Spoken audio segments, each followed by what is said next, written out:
ഇന്നൊരു ആൻറ്റി നമ്മൾ ദൈവവും ഭക്തി എന്താണെന്നൊക്കെ പഠിപ്പിക്കാൻ പോവുകയാണ്. നമുക്ക് പഠിക്കാം. അപ്പോൾ ഈ ഒരു ഇത് പരിശുദ്ധമാണ്. അതുകൊണ്ടാണ് ആ സമയത്ത് എന്തുകൊണ്ട് അമ്പലത്തിലേക്ക് പോകരുത് പറഞ്ഞാൽ സഹസൃഷ്ടികർത്താവാണ്.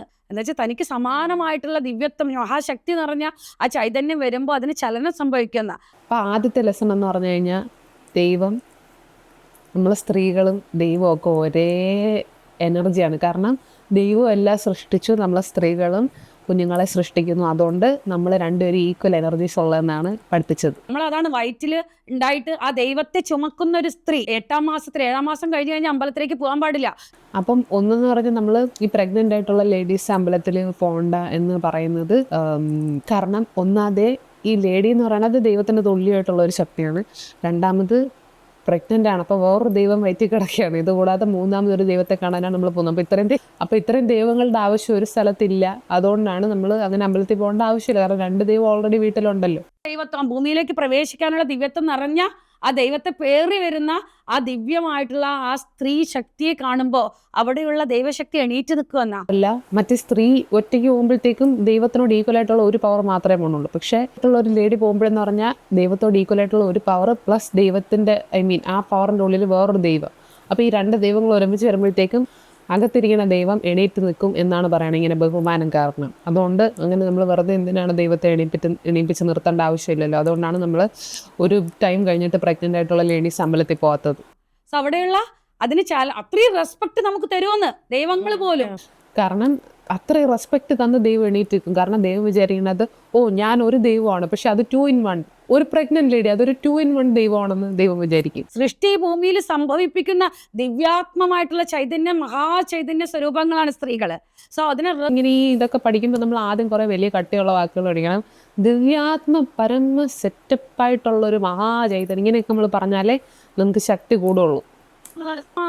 ശക്തി സ്വരൂപിണിയായ സ്ത്രീയെ നിനക്കരുത് നിന്റെ ശക്തി അത്രയും. ഇപ്പൊ നമ്മൾ തിരുവണ്ണാമലയിലൊക്കെ പോയി കഴിഞ്ഞാല് കയ്യും തൊടകളും കാണിച്ചിട്ടുള്ള വസ്ത്രങ്ങൾ അണിഞ്ഞുകൊണ്ട് ഇവിടെ സ്ത്രീകൾ വരരുത്. അത് നമ്മുടെ ശക്തി അത്രയും കൂടിപ്പോയി. അതുകൊണ്ടാണ് നമ്മൾ അത് ചെയ്യാൻ പാടില്ലാത്തത്. കുറച്ച് കുറഞ്ഞ ശക്തി ആയിരുന്നെങ്കിൽ പിന്നെയും കുഴപ്പമില്ല എന്ന് വിചാരിക്കാം. പൊന്നമ്മച്ചി തിരുവണ്ണാമലയെ പറ്റി ഒന്നും പറയരുത്, അത് രമണ മഹർഷിയുടെ സ്ഥലമെല്ലാം ഉദ്ദേശിക്കണേ. രമണ മഹർഷി ഇട്ടിരുന്ന ഡ്രസ്സ് കണ്ടിട്ടുണ്ട്. പുള്ളിക്ക് എന്ന് പറഞ്ഞു കഴിഞ്ഞാൽ ഈ ഒരു കോൺസെപ്റ്റ് ഇല്ലാത്ത മനുഷ്യനാണ്.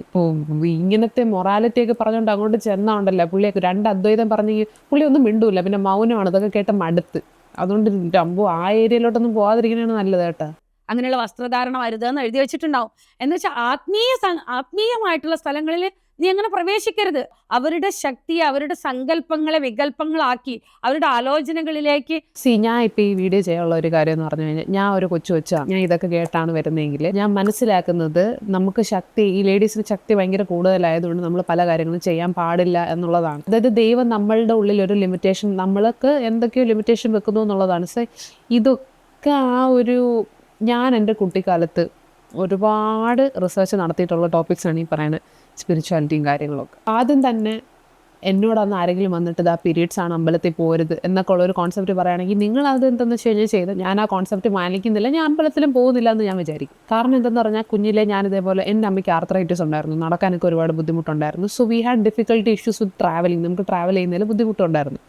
ഞാൻ തീരെ കുഞ്ഞായിട്ടിരിക്കുമ്പോൾ ഞാൻ അമ്മയോട് ചോദിച്ചു, അമ്മ നമുക്ക് അമ്പലത്തിൽ പോകാൻ പറ്റുന്നില്ലല്ലോ എന്തെങ്കിലും ഒരു വിശേഷ ദിവസം വരുമ്പോൾ. അപ്പോൾ അമ്മയ്ക്ക് ഒന്നാതെ പുള്ളിക്കാരിക്ക് നടക്കാൻ പറ്റത്തില്ല. പക്ഷേ ഞാൻ ഈ ക്വസ്റ്റ്യനും ചോദിക്കുന്നുണ്ട്. She was in A trouble spot. Okay, പുള്ളിക്കാരി കുറച്ചൊരു ബുദ്ധിമുട്ടുള്ള അവസ്ഥയിലായിരുന്നു. അപ്പോൾ എന്നോട് പുള്ളിക്കാരി പറഞ്ഞു, നീ മക്കൾ എന്തിനാ അമ്പലത്തിൽ പോകുന്നത്? അപ്പോൾ ഞാൻ പറഞ്ഞു, ദൈവത്തിനെ കാണാനായിട്ട്. അപ്പോൾ അമ്മ എന്നോട് പറഞ്ഞത്, മക്കളെ ഈ കാണുന്ന വീടും മുറിയും ഞാനും നീയും ഉൾപ്പെടെ ഇവിടെ ഉള്ള എല്ലാ സാധനങ്ങളും ഇതെല്ലാം ദൈവം തന്നെയാണ്. ഇതിന് പുറത്തുള്ള വലിയൊരു ദൈവം നീ ഒരു അമ്പലത്തിലും കാണാൻ പോകുന്നില്ല. ഈ ലോകത്ത് ഒരിടത്തും ഇവിടെ ഇല്ലാത്തൊരു ദൈവം വേറെ എവിടെ എങ്ങും ഇല്ല എന്നാണ് അമ്മ പറഞ്ഞത്. ദൈവം സഹായിച്ച് എനിക്കതൊന്നും മനസ്സിലായി. പിന്നെ മറ്റേ തൂണിലും തുരുമ്പിലും ഉണ്ട് ഹിരണ്യകശിപുവിൻ്റെ കഥയൊക്കെ പറഞ്ഞു തന്നിട്ട് അമ്മ പറഞ്ഞു, God was A loving figure for me. അതായത് ആരുമില്ലാന്ന് നമുക്ക് തോന്നുന്നൊരവസ്ഥയിൽ നമ്മൾ പറഞ്ഞു കഴിഞ്ഞാൽ കേൾക്കുന്ന, നമുക്ക് മാർഗനിർദ്ദേശം തരാൻ പറ്റുന്ന സ്നേഹമുള്ള ഒരു എനർജി എന്നുള്ളതായിരുന്നു എൻ്റെ അന്നത്തെ കോൺസെപ്റ്റ്. പിന്നെ അതിൽ നിന്ന് ഊർജ്ജം ഉൾക്കൊണ്ടാണ് നമ്മൾ ഇതിലൊക്കെ സെർച്ച് ചെയ്ത് ദൈവത്തെ അന്വേഷിച്ച് പോകുന്ന ഒരാൾ സ്വയം ഞാൻ ആരാണെന്നുള്ള ചോദ്യത്തിലാണ് എത്തിച്ചേരാൻ പോകുന്നത്. ഞാൻ എന്താണെന്ന് ദൈവം എന്താണെന്നൊക്കെ തിരിച്ചറിയുന്നതോടുകൂടി ഞാൻ എന്നുള്ള കോൺസെപ്റ്റും ദൈവം എന്നുള്ള കോൺസെപ്റ്റ് രണ്ടും ഇല്ലാതാവും. സ്വയം കത്തിത്തീരുന്ന വിറക് കൊള്ളി പോലെയാണിത്. വെളിച്ചം തരും, പക്ഷെ അത് മൊത്തത്തിൽ നശിച്ചു. ഓക്കെ, അതൊക്കെ അറിയുന്ന ആൾക്കാർ, ഓക്കെ, ഈ അദ്വൈതവും തത്വമസിയും ഒക്കെ അറിയുന്ന ആൾക്കാർ ഒരിക്കലും ഇന്ന ശക്തി കൂടിപ്പോയോണ്ട് 2 in 1 ആണെന്നൊന്നും പറയൂല. പറഞ്ഞുകൂടാത്ത കാര്യങ്ങൾ നമ്മൾ എന്തിനാണ് പറഞ്ഞിട്ട് ഈ കൊച്ചു പിള്ളേരെയൊക്കെ തെറ്റിദ്ധരിപ്പിച്ച് എന്തിനാണ് അവരെ എനിക്ക് അറിഞ്ഞൂടാ, എന്തിനാണ് ഇങ്ങനെ, എനിക്ക് അറിഞ്ഞൂടാ. കാരണമാകരുത് എൻ്റെ പൊന്നെ. റെസ്പെക്റ്റ് അത്. സെക്സ് എന്നുള്ള കാമം എന്നുള്ള 2 പേർക്കും ഒരു പുരുഷനോട് ആ ദിവ്യമായിട്ടുള്ള പ്രണയം അതെന്തോ സ്വരൂപമേ നീ കാരണമാകരുത്. എത്ര ദിവ്യ സന്ദേശമാണ് അത് പറഞ്ഞിട്ടുള്ളത്. എത്ര റെസ്പെക്റ്റ് ആണ് നമുക്ക് തന്നിട്ടുള്ളത് ദൈവങ്ങള്. റെസ്പെക്റ്റ് ആണ് കേട്ടോ. ഈ കാമത്തിൻ്റെ അർത്ഥം എന്ന് പറഞ്ഞു കഴിഞ്ഞാൽ എന്തിനോടെങ്കിലും ഉള്ള ഒരു ആഗ്രഹം എന്നാണ് കേട്ടോ. അതായത് അത് ശരീരത്തോട് തന്നെ ഉള്ള ആഗ്രഹം ആവണമെന്നൊന്നുമില്ല. എനിക്ക് നാളെ രാവിലെ ഒരു ഫ്രഷ് ആയിട്ടുള്ള അവക്കാഡോ ജ്യൂസ് കുടിക്കണം എന്നുള്ള ഭയങ്കര ആഗ്രഹം, അത് കാമമാണ്.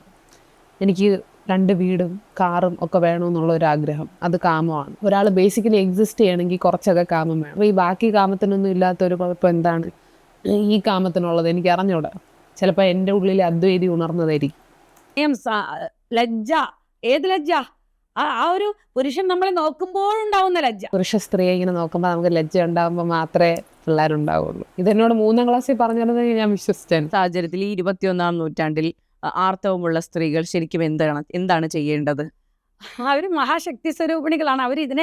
അവരിതിനെ ഒളിപ്പിച്ചു വെക്കുക ഒന്നും വേണ്ട. അല്ല, ഇതിനെ മറ്റുള്ളവരെ അറിയുമെന്ന് കരുതി അതിനെ തകർക്കുക വേണ്ട. ഒരിക്കലും അതിനെ ശപിക്കാതെ, അതിനെ നാശമെന്ന് പറയാതെ, അല്ലെങ്കിൽ അതിനെ ആ സമയത്ത് അതിന് വ്യതിരേകമായിട്ട് ഇതൊന്നൊരു പ്രശ്നമല്ല, ഞാൻ പുരുഷന് സമാനമാണ് എന്നുള്ള ഈ വിരുദ്ധമായിട്ടുള്ള ഭാവജാലങ്ങളില്ലാതെ അതിനെ റെസ്പെക്ട് ചെയ്തിട്ട് ഇവർ പറയുന്ന ഈ പീരീഡ്സ് വരുമ്പോഴത്തേക്ക് ഒരു പെങ്കൊച്ച് ആലോചിക്കുന്ന എനിക്ക് പീരീഡ്സ് ഒന്നും ഇല്ല, ഞാൻ ആണിനെ പോലെയാണെന്ന്.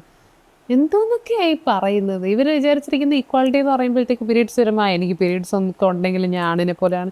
എടാ, നമുക്കിവിടെ ആരെയും പോലെ ആവണ്ട. ഇവർ പറയുന്നത് പീരീഡ്സ് വന്ന ഉടനെ നമ്മൾ ഇങ്ങനെ ആലോചിക്കണം, പീരീഡ്സ് ഒക്കെ ഉണ്ട് അതുകൊണ്ട് നമ്മൾ പുരുഷൻ്റെ ഒന്നും ഈക്വലൊന്നും അല്ല. നമ്മളങ്ങനെ ഈ പറഞ്ഞ ഈ തത്വമസി എന്നൊക്കെ പറഞ്ഞതിൻ്റെ അർത്ഥം ഇവർ അറിഞ്ഞിട്ടാണ് ഈ സംസാരിക്കുന്നത്.